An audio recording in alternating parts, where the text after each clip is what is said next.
वजन ज्यादा, कमर में दर्द और घुटनों में दर्द। 4-5 दिन का ट्रीटमेंट हो गया, 5 दिन का शायद, 6 दिन का। 6 दिन का। अभी कुछ आराम लग रहा है? अभी थोड़ा सा लग तो रहा है। लग रहा है। घुटनों में दर्द सीढ़ी चढ़ने में होता था कि सामान्य चलने फिरने में भी घुटनों में दर्द चालू हो गया था? जैसे सीढ़ियां चढ़ने में भी महसूस होने लगा था। और अच्छा अच्छा। वैसे भी ऐसे ज्यादा अगर अपन लंबी चल लिए या ज्यादा समय तक काम कर लिया, फिर बहुत थकान और घुटनों में दर्द होने तो लगा। ज्यादा हो जाता था। और कमर में दर्द? कमर में दर्द तो हमारी स्लैब क्या है, थोड़ी सी ऊंची है। अच्छा अच्छा। खाना सीखती हूँ ना, तो पहले मैं खाना 10 लोगों का बना लेती थी। अब 2 लोगों का खाना बनाऊंगा, इतनी झुकती नहीं। मतलब थोड़ी देर खड़े रहो, उससे दर्द, थोड़ी देर खड़े रहने के बाद दर्द आना चालू हो जाएगा। अपन स्लैब पे खाना बना रहे हैं या फिर सिंक में बर्तन धो रहे हैं या फिर कपड़े धो दिए, थोड़े से जमीन पे बैठ गए, खड़े होने में फिर सीधे खड़े नहीं हो पा रहे, थोड़ा आगे झुक के रहना पड़ता है। धरती पे तो बैठा ही नहीं जाता, जैसे बैठती है। बिल्कुल। अब ये जो दर्द था, बेसिक मूल कारण जो इसका था, वैसे तो घुटनों में दर्द का सबसे बड़ा कारण वजन और पैरों की मांसपेशियों की कमजोरी, 2 ही कारण होते हैं। जैसे ये घुटना है, ये ऊपर की हड्डी है, ये नीचे की 2 हड्डियां हैं। ये जो है ये लिगामेंट्स हैं जो इन हड्डियों को बांध के रखने का काम करते हैं। नहीं तो क्या हो, अगर मांसपेशी थोड़ी सी लूज हो जाए तो ये हड्डियां बिखर जाए, इधर उधर हो जाए। तो जैसे 2 कोई लकड़ियों को अपन जब इस तरीके से बांधते हैं तो रस्सी का उपयोग करते हैं ना, ताकि ये बिल्कुल बंधी बनी रहे। ऐसे ही ये लिगामेंट जो होते हैं, ये लिगामेंट दोनों हड्डियों को पास पास और बिल्कुल सिमेट्री में रखने का काम करते हैं। इनके साथ में फिर ऐसे करके रहती हैं मांसपेशियां, जो मांस होता है, जैसे थाई के आसपास, घुटने के आसपास जो मांसपेशियां हैं, उन मांसपेशियों का काम होता है कि वो वजन को ऊपर से सीधा नीचे ले जाएं, घुटने के जोड़ पर वजन ना आए। जब ये मांसपेशियां कमजोर हो जाती हैं तो फिर वजन जो है वो घुटने के जोड़ पर आना चालू हो जाता है, जहां दोनों हड्डियां मिल रही हैं। ऊपर की हड्डी नीचे की हड्डी पर वहां वजन डालना चालू कर देती है, और दोनों हड्डियों के बीच में जो भी स्ट्रक्चर्स हैं, जो संरचनाएं हैं, उनको घिसना चालू कर देती हैं। ठीक है। ऐसे केस में सीढ़ी चढ़ना, जमीन पर बैठ करके उठना, या फिर ऐसी वाली जमीन जो होती है ना, अनइवन सरफेस जो होती है, उसमें चलने में सबसे ज्यादा दर्द आता है। एक कारण तो हो गया ये कि मांसपेशियां कमजोर हैं। दूसरा, मांसपेशियां तो मजबूत थी, लेकिन वजन सामान्य वजन से हो गया 10 किलो ज्यादा। तो वजन तो 60 किलो के लिए तो मांसपेशियां थी, अब वजन हो गया 70 किलो। अब 70 किलो हो गया, 60 किलो तक तो वो सहन कर रही थी, 70 किलो जैसे ही वजन होगा पैर लड़खड़ाना चालू हो जाएंगे। तो पैर लड़खड़ाना चालू होंगे मतलब पैर की मांसपेशियां अब आपके जितना वजन हो गया है उसके लिए कमजोर हो गई। तो ज्यादा वजन होना भी घुटनों के दर्द का एक कारण होता है। फिर आई बात कमर के दर्द की। तो कमर जो है वो ये जो है ये है रीढ़ पूरी, ये जो हिस्सा है ये कमर का हिस्सा है। हा? अब पेट थोड़ा सा निकला, वेट ज्यादा होने की वजह से वजन थोड़ा ज्यादा हुआ, तो कमर की मांसपेशियों पर जोर पड़ना चालू हो गया मेंटेन करने में। जैसे आप बैठे हो, आप आगे की तरफ गिर ना जाओ, पीछे की तरफ गिर ना जाओ, इसलिए मांसपेशियां लगातार काम करती रहती है ना। तो ज्यादा वजन के चक्कर में भी दर्द आता है। पेट जब जैसे थोड़ा ज्यादा हो जाए, बाहर निकल जाए, उसकी वजह से दर्द आता है। जैसे प्रेगनेंसी में 7वें 8वें और 9वें महीने में हर महिला को कमर में दर्द चालू होता है। जैसे ही डिलीवरी होती है वो दर्द खत्म हो जाता है, कुछ महिलाओं का रुक जाता है, रह जाता है। हाँ? तो वैसे ही वजन का ज्यादा होना कमर के दर्द का एक कारण। कमर के दर्द का दूसरा कारण लगातार लंबे समय तक एक ही जगह पर बैठे रहना, बैठे बैठे बहुत लंबे समय तक काम करना, और कमर की मांसपेशियों की ताकत बढ़ाने वाले व्यायाम जो काम के रूप में पहले होते रहते थे, अब काम तो है नहीं और व्यायाम भी नहीं करना। तो कमर की मांसपेशियां धीरे धीरे करके कमजोर हो जाती हैं, जिसकी वजह से ऊपर की हड्डी नीचे की हड्डी पे वजन डालना चालू कर देती है। तो यहां डिस्क जो है वो स्लिप होना चालू हो जाती है, डिस्क दब करके डिजेनरेट होना चालू हो जाती है, जिसकी वजह से दर्द आ जाता है। तो कमर और गर्दन दोनों के दर्द मूल रूप से रीढ़ की मांसपेशियां जो हैं, रीढ़ को जो अलाइन करके रखने का काम करती हैं, इनकी जो मांसपेशियां हैं, इन मांसपेशियों की कमजोरी की वजह से यह दर्द आता है। ठीक है, तो इस दर्द को और घुटनों के दर्द को, दोनों को मैनेज करने के लिए सबसे पहला काम तो यह है कि आप मांसपेशियों के लिए स्पेसिफिक व्यायाम करना चालू कर दीजिए।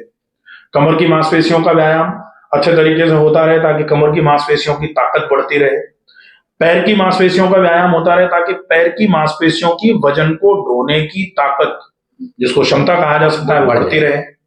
तो आपके वजन को पैर आराम से लेते रहेंगे, घुटनों के बीच में जोर नहीं पड़ेगा, जिसकी वजह से घुटनों में दर्द नहीं होगा।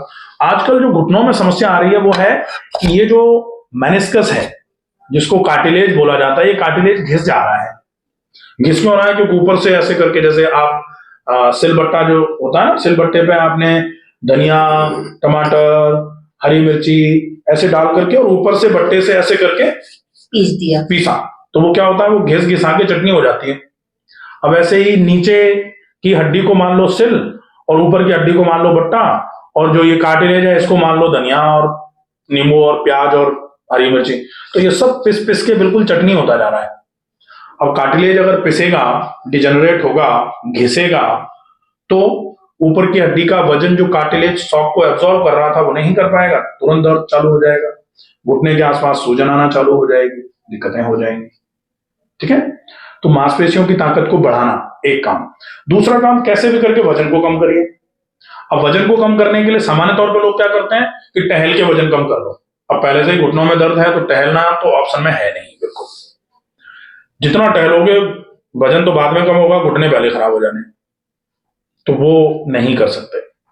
ठीक है, तो बिना टहले आप ऐसा क्या करोगे कि वजन को कम कर लो। आप बिना टहले हुए आप सीधे लेट करके पैरों को उठाना, पैरों को ऐसे सर्कल बनाना, उल्टा सर्कल बनाना, ऐसे करके साइकिल चलाना, उल्टी साइकिल चलाना, सीजरिंग करना, ये वाली एक्सरसाइजेस कर सकते हो। इसमें घुटनों में दर्द नहीं आएगा क्योंकि घुटनों पे जोर ही नहीं पड़ रहा। आप सीधे लेटे हुए हो, पेट कम होगा, थाइस कम होंगे, हिप कम होगा, कमर का हिस्सा कम, फ्लैंक्स जिनको बोलते हैं, ये कम हो जाएंगे, वजन कम होगा। साइकिल चलाना घुटनों पर नहीं आएगा? साइकिल जो चलाते हो उसमें आप पैर को बहुत नहीं मोड़ रहे हो, आप ही तो मोड़ रहे हो, कोई दूसरा तो आपके घुटने को मोड़ नहीं रहा। तो अपने को इजी साइकिल चलानी है ये। हाँ, बहुत ज्यादा मोड़े हुए।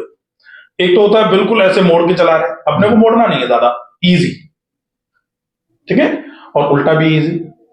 सीजरिंग में घुटना मोड़ना है ही नहीं, ऐसे घुमाने में घुटना मोड़ना है ही नहीं, उठाने नीचे लाने में घुटना मोड़ना है ही नहीं। सारा लोड यहाँ आना है, कमर पर पेट पर आना चाहिए। कमर पर। अब कमर पर लोड आना चाहिए, दोनों पैरों को एक साथ नहीं करेंगे, नहीं तो कमर की मांसपेशियों पर लोड आएगा तो कमर की मांसपेशियां भी तो गड़बड़ में है। केवल घुटनों में दर्द है तो खूब आने दो कमर में, घुटनों में दर्द है, कमर में दर्द ही नहीं है, कमर तो मजबूत है, तो फिर कोई दिक्कत नहीं आ रही थी। लेकिन यहाँ अपने कमर में भी दर्द है, तो फिर दोनों पैरों से एक साथ नहीं करेंगे। दोनों पैर उठा के एक साथ अगर ऐसे घुमाएंगे तो कमर पर जोर पड़ेगा, घुटनों में तो आराम होगा लेकिन कमर में दर्द बढ़ जाएगा। तो फिर एक एक पैर से कर लो, एक एक पैर से करने में दिक्कत नहीं आएगी। साइकिल भी एक एक पैर से ही। हाँ, साइकिल भी एक एक पैर से। ठीक है, तो ये अच्छा रहेगा। अब ये सीजरिंग जो होता है ना, ऐसे करके ये दोनों पैर उठा के करना है, कमर में दर्द है तो दोनों पैर उठा के करना है। अगर इसमें आपको ऐसा लग रहा है कि कमर में दर्द आ रहा है या कमर पे ज्यादा जोर पड़ रहा है तो आप मत करो इसको। ठीक है, फिर जो खाने पीने में ध्यान रखना है कि कुछ भी ऐसा मत खाओ जो बहुत गरिष्ठ हो, जिसमें बहुत कैलोरी है, अपने को खानी नहीं। सिंपल खाना खाओ, उबली हुई सब्जी जिसमें मिर्च कम हो, मसाले कम हो, चिकनाई बिल्कुल कम हो। मोटे आटे की रोटी की मात्रा कम कर दी जाए, सब्जी की क्वांटिटी जितनी ज्यादा हो सकती है उतनी ज्यादा कर दी जाए, कोई दिक्कत नहीं आ रही। ठीक है, फिर कोशिश ये भी करनी है कि पानी दिन भर में कम से कम 3-3.5 लीटर पिया जाए। इससे ज्यादा हो जाए, इससे 3 लीटर से कम नहीं होना चाहिए। ठीक है, नमक का उपयोग कम से कम हो, और कोशिश करके कैसे भी करके दिन में 2 बार नाक में गाय का घी डाल के पूरे शरीर में खून की चाल बढ़ाने के लिए प्राणायाम किया जाए। प्राणायाम डायरेक्ट ही करना चालू कर देते हैं, नाक में घी नहीं डालते, नाक रूखी रहती है, सांस भरते छोड़ते में जो जोर लगता है उसकी वजह से प्राणायाम करने के बाद बहुत सारे लोगों के सिर में दर्द हो जाता है। तो नाक बिल्कुल खुली रहनी चाहिए, लुब्रिकेशन होना चाहिए, श्वास भरने और श्वास छोड़ने पर जोर नहीं लगना चाहिए। तो नाक में घी डाला या बादाम रोगन तेल डाला, उसके बाद डीप ब्रीदिंग कर लो, लंबी गहरी सांस भरना और भरी गई सांस को धीरे धीरे छोड़ना। ये पूरे शरीर में खून की चाल को बढ़ाने में हेल्प करेगा। पेट की सफाई अच्छे तरीके से होती रहे, इसके लिए पानी ज्यादा, सब्जी ज्यादा, मोटे आटे की रोटी चबा के खाना, थोड़ा व्यायाम करना, पेट अपने आप साफ होना चालू हो जाएगा। अपने को पेट की सफाई के लिए और कोई चूरन चटनियां और कुछ लेने की जरूरत पड़ेगी। फिर भी अगर ऐसा लगता है कि पेट साफ नहीं हो पा रहा है अच्छे से, तो फिर सप्ताह में 1 या 2 दिन आप या तो हरड़ का पाउडर ले सकते हैं गुनगुने पानी के साथ, या फिर त्रिफला का पाउडर ले सकते हैं। चाहे तो त्रिफला के पाउडर को लगातार भी लिया जा सकता है, त्रिफला नुकसान नहीं करेगा लगातार लेने से, आप महीने 2 महीने लगातार ले लो, लेकिन सवेरे लिया जाएगा। एक बार मोशन गए, हाथ मुंह धो लिया, मंजन कर लिया, उसके बाद आधा चम्मच त्रिफला का पाउडर 1 गिलास पानी में घोल करके या आधा चम्मच फंकी लेके ऊपर से 1 गिलास पानी पी लिया जाए। ये पेट को बिल्कुल धो के रखेगा, पेट की धुलाई हो जाएगी, सफाई हो जाएगी अच्छे से, और पेट साफ रहेगा। फिर आप अच्छा खाना खा रहे हो जो जल्दी पच जाने वाला है, वो खाना पूरे शरीर में अच्छे से लगेगा, अच्छे तरीके से सारी धातुओं का पोषण होगा, हड्डी भी मजबूत होगी, मांसपेशियां भी मजबूत होंगी, सब बढ़िया हो जाएगा, सारे दर्द खत्म हो जाएंगे। ठीक है, इतना तो आराम से कर ही सकते हैं, इसमें तो कोई दिक्कत है नहीं, इजीली हो जाने वाली चीजें हैं। ठीक है, और अगर कोई दिक्कत हो तो बताइए।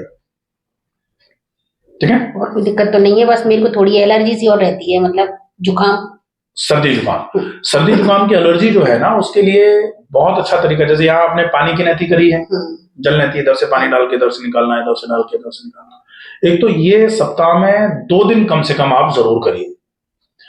इसको करने के बाद सफेदे की भाप आपने ली है, तो सफेदे की भाप 2 मिनट के लिए एक बार में दिन में 2 बार ले लो, और उसके बाद नाक में घी जरूर डालो।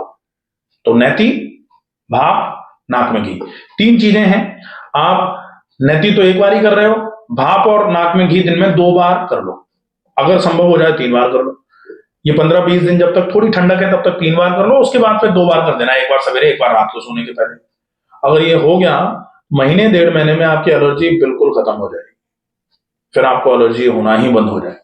एलर्जी के चक्कर में सांस फूलती है। बिल्कुल, एलर्जी अगर रहेगी तो सांस फूलेगी। एलर्जी का मतलब होता है, नेजल एलर्जी है, थोड़े समय के बाद थोड़ा ठंडक चली गई, धूल मिट्टी धुआं चला गया, नाक बंद हो गई, अब ऑक्सीजन नहीं जा पा रहा, ऑक्सीजन अंदर नहीं जा पा रहा, आपको भड़बड़ाहट छूट रही है, एकदम से बेचैनी घबराहट हो रही है, फिर जल्दी जल्दी सांस भरना, उसी को सांस भरना बोलते हैं। तो वो जैसे ही एलर्जी खत्म हो जाएगी, सारी चीजें खत्म हो जाएगी। अब थोड़ा सा लिख दीजिए व्यायाम और वो खाने का शेड्यूल।